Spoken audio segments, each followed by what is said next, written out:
SIP ઘણા બધા એમાંથી ચાલે છે, પરંતુ આપણે જેમ કેમ કે મોબાઈલમાં પણ અપડેશન આવે, આપણા કપડાઓમાં પણ જેમ અપડેશન આવે, ખાણીપીણીમાં અપડેશન આવે, એવી રીતના એસઆઈપીમાં પણ અપડેશન આવતું હોય. ઘણા એમાં સારા નવા ફંડ્સ આવતા હોય, ઘણા બધા વેરિએશન આવતા હોય. જેમ કે તમારી એસઆઈપી હોય, ટોપ અપ એસઆઈપી થતી હોય, જેટલાની એસઆઈપી એમાં ઓટોમેટિકલી સિસ્ટમ મોંઘવારી જેમ તમારી વધે એ રીતના તમારો એસઆઈપીમાં આગળ વધારો તમારો થઈ જાય એવું પણ એક ઓપ્શન હોય છે. અને ઘણા થીમેટિકલ એવા પ્લાન હોય છે, ફાર્મા હોય છે, સ્પેસના રિલેટેડ હોય છે, એગ્રીકલ્ચર રિલેટેડ, એવા ઘણા બધા થીમેટિકલ છે ફંડ્સ બહાર પડતા હોય છે. એમાં એસઆઈપીમાં તમે સારું એવું રોકાણ કરી સારું એવું રિટર્ન મેળવી શકો છો. અચ્છા, એસઆઈપી એટલે બધાને ખ્યાલ છે કે દર મહિને ઓટોમેટિક તમારા એકાઉન્ટમાંથી કટ થાય, બરોબર ને? આ માટે એક શ્રી દાતારેશ્વર ઇન્વેસ્ટમેન્ટ સખી મંડળને બનાવેલું છે. એમાં મિનિમમ ઓછામાં ઓછા ખાલી મહિને 200 રૂપિયા કા 500 રૂપિયા જેવી તમે લોકો બચત કરી શકો. લગભગ 400 થી 500 બહેનો જોડાયા છે. જેમને પણ આ સખી મંડળીમાં જોડાવું હોય એવો પણ મને મેસેજ કરજો અથવા મારી ઓફિસે આવજો, કારણ કે લગભગ આપણે બહેનો માટે જ આવા સેમિનાર કરીએ છીએ, એટલે એના માટે પણ તમને નવા બધી માહિતીઓ મળતી રહેશે. હવે આપણે જે રાહ જોઈ આવી 5 મિનિટ. અચ્છા, આપણી પાસે બીજું થોડુંક વાત વધારે કરીએ કે લોનની પણ સુવિધાઓ છે, કારણ કે ઘણી વખત આપણે લગભગ દુનિયા જે છે 75% ઈએમઆઈ ઉપર જ જીવે છે. સારી કોઈ ગાડી ફેરવો તો બહુ સરસ ગાડી હો, પણ એ ગાડીનો હપ્તો ભાઈ એ ભરતો હોય ને એનું જ મન જાણતું હોય, બરોબર ને? એટલે અને અત્યારે એવું છે જો 5000 ની કોઈને આપણે એસઆઈપી કરવાનું કહેશો ને તો એ થોડું કેમ કહેશે ઘરે પૂછશું ને આવતે વખતે કરશું ને ઘણા બધા કારણો દે. પણ અમારે આઈફોન જેમ પ્રણામે કીધું ને લેવાની તો દુનિયા અત્યારે દુકાનમાં પડાપડી થતી હોય, એની પાસે હોય ને એમ કે અઠવાડિયા પછી આવશે, ત્યાં તમે અઠવાડિયા 10 દિવસની રાહ જોશો, બરોબર ને? પરંતુ રોકાણ ક્ષેત્રે હજી એટલી બધી અવેરનેસ નથી આવી. આપણા ભારતમાં 150 જે કરોડ માણસો છે એમાંથી ખાલી 6 કરોડ લોકોનું જ ઇન્વેસ્ટમેન્ટ છે. આખી કોરી પાટી છે, આખું મેદાન ખાલી છે. આપણે હવે એમાં આપણે જોડાવાનું છે, આપણા છોકરાઓને જોડાવાનું છે, આપણે પોતાનું એક વેલ્થ અવેરનેસ બનાવવાનું છે. કારણ કે ઘણા બધા ગોલ હોય.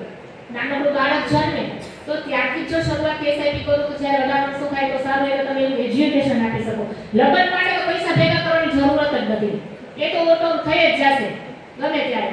પણ સારું એને કેરિયર બનાવવા માટે, સારું એને એજ્યુકેશન આપવા માટે, સારી લાઈફસ્ટાઈલ આપવા માટે, કારણ કે આજે કોઈ સારી એવી લાઈફસ્ટાઈલ જીવતા હોય તો તરત જ એમ થાય કે ચાલો મારે પણ ફોરેન જવું છે, મારે પણ સરસ મારું પોતાનું ઘર હોય, મારું પોતાનો ગાડી બંગલો હોય, હું પણ સારા બ્રાન્ડેડ કપડાં પહેરું. તો આ બધું એક સમાજમાં રહીએ છીએ એટલે સામાજિક રીતે જીવન જીવવા માટે આપણી લાઈફસ્ટાઈલ છે એક વ્યવસ્થિત હોવી જોઈએ, મેન્ટેન હોવી જોઈએ. તો એ માટે પણ એક વેલ્થ ક્રિએશન તમારું રોકાણ. પહેલા એવું હતું લોટના ડબ્બામાં ચોખાની નીચે એવી રીતના પૈસા ભેગા કરતા હતા.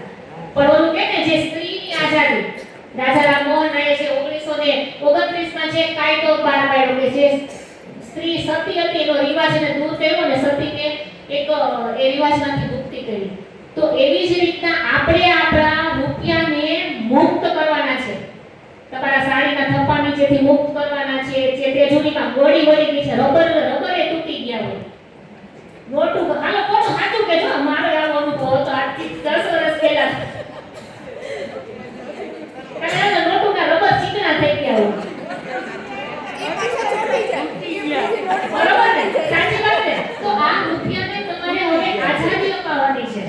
તો કેમ આઝાદી અપાવવાની? એમાં પડ્યા રૂપિયા તમારા ડબલ નથી થવાના, પણ તમે સારું રોકાણ કર્યું હશે, તમારું સ્માર્ટ ઇન્વેસ્ટમેન્ટ. મેં પહેલા જ કીધું કે તમે બધામાં તમે સ્માર્ટ કરો છો. જો મસ્ત તમને શર્ટ ને પેન્ટ પહેર્યું કેવું સરસ છે, કા ચાલો ધાગો કરી નથી, કા સરસ આ ગુજરાતી સાડી ને ચંપુ બંગુ વળી નામ કારણ કે આપણે જે સમાજ જે જમાના પ્રમાણે આપણે જીવવું છે, તો જમાના પ્રમાણે તમારું ઇન્વેસ્ટમેન્ટ ખૂબ જ જરૂરી છે. કોઈની પાસે કીપેડ ફોન નહીં, મને આમાં 150 બેનોમાંથી કહી દો કોની પાસે છે, હાથ ઊંચો કરો ખાલી. ના હોય, કારણ કે આપણે સરસ બીજાને બતાવવું છે કે નહીં હું દુનિયાની સાથે કદમ મિલાવીને ચલું છું. તો પછી તમારું રોકાણ પણ એવું સ્માર્ટ અને સેફ. અને જો બીજું આ દરિયો છે, હું તમને કહું ને એના કરતાં તમે 50 જગ્યાએ પૂછી આવજો કે ભાઈ આ રોકાણ કરવાથી કે હું સેફ છું કે નહીં મારું રોકાણ. કારણ કે અત્યારે બધું ઓપન છે. તમારો ગૂગલ ભાઈ છે ને તમને તરત ખાલી એમ નાખશો ને એટલે ગૂગલ ભાઈ તમને ઘણી બધી વસ્તુઓ કહી દેશે. એટલે અત્યારે કાંઈ આપણી મોઢાની વાત હોતી જ નથી, બધું આપણે ગૂગલના જમાનામાં જીવીએ છીએ.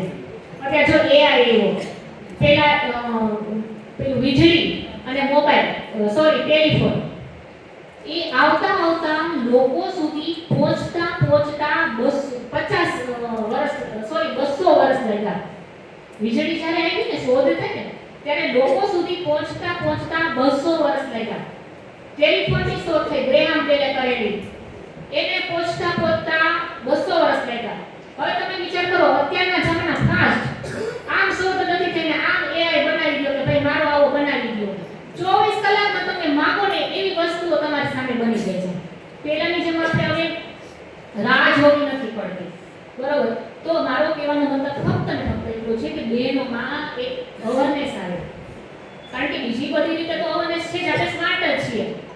અચ્છા, આમાંથી એક પ્રશ્ન પૂછું, કોની પાસે પાન કાર્ડ અત્યારે મોબાઈલમાં કે અત્યારે મોબાઈલમાં ફોટો છે કે પર્સમાં છે?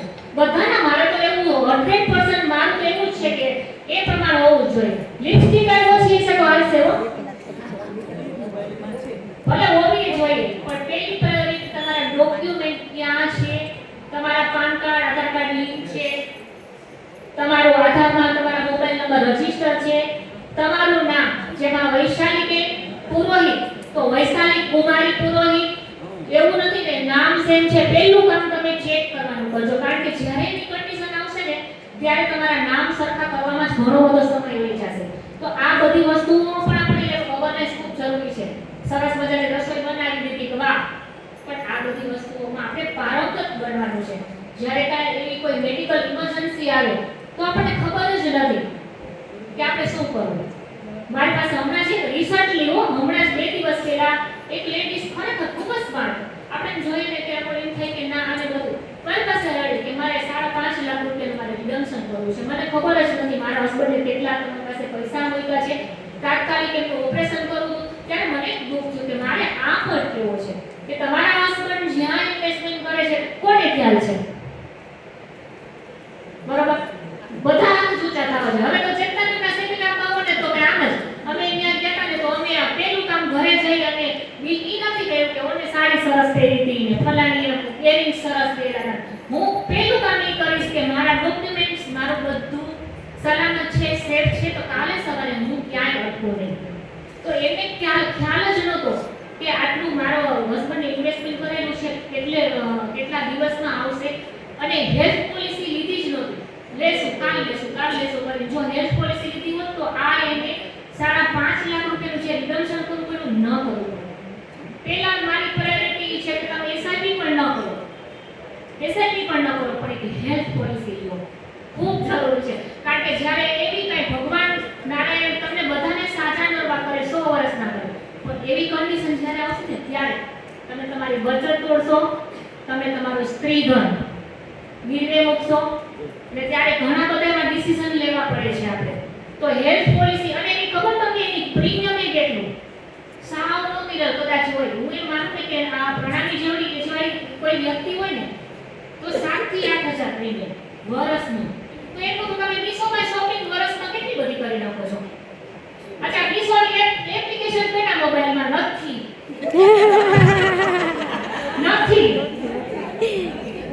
જો આ 4-5 થયા તો બીજી એમેઝોન હશે તો 12 લાખમાં જતા હશો, બરોબર ને? એટલે આપણો લેડીઝનો સ્વભાવ જ એવો, એટલે હોવો જોઈએ. કારણ કે આપણને એવું આપણું ભણતર જ એવું છે કે આપણને શણગાર ગમે છે, આપણને નવું હોવું જ જોઈએ. પરંતુ તમે એમ વિચારો કે માર્કેટમાં જઈશ તો 500 રૂપિયા મારા ફ્રૂટ્સમાં વહી જશે, 500 રૂપિયા મારા શાકભાજીમાં વહી જશે, અથવા બર્થડે પાર્ટી ઉજવીશ દેખાદેખી કે ભાઈ ફલાણે સરસ મજાની ઉજવી છે તો ચાલો ને હું કરું, દેખાદેખીનો બહુ જવાનો છે. તો એમાંથી તમારે થોડું બાકાત રહેવા માટે સાઈડમાં એક સ્માર્ટ ઇન્વેસ્ટમેન્ટ શરૂ કરી લો એસઆઈપી ના રૂપથી. અને હજી એક પણ છે કે એસઆઈપી કદાચ ન કરો તો ખાલી એક જ વાર તમે ખાતું ખોલાવી નાખો ખાલી 2000 રૂપિયા ભરી પગાડી નાખો. ઈ 2000 ના કાલે કદાચ 2500 થશે ને તોય તમને એમ થશે કે નહીં હો આ સારું, આના કરતા તો દર મહિને કરેલું હોત તો સારું. અને હું એવું નથી કહેતી મારી પાસે અમારી પાસે દાતારેશ્વર ઇન્વેસ્ટમેન્ટ પાસે જ કરાવો, પણ તમે કાલે ક્યાંય તમે જાઓ અને એમ કહે કે આવા હોય છે ત્યારે આપણે ભાવ ચોટલીની જેમ કિલો ચોટલીની જેમ કેમ હોય તેમ આપણે ચંપુની જેમ આમ બેસી એવા ન હોવા જોઈએ. નહીં આપણે પણ દુનિયાની એને કદમે કદમ મિલાવીને ચાલે છે કે નહીં આજથી 2 વર્ષ પહેલા 5 વર્ષ પહેલા ચેતનાબેનનો ઇન્દ્રલોકમાં સેમિનાર હતો, ગાર્ડન કાફેમાં હતો, ચેતનાબેને કેટલા ફોન કર્યા, કેટલા મેસેજ કર્યા, આવો છો કન્ફર્મેશનની નિશાની આપો અને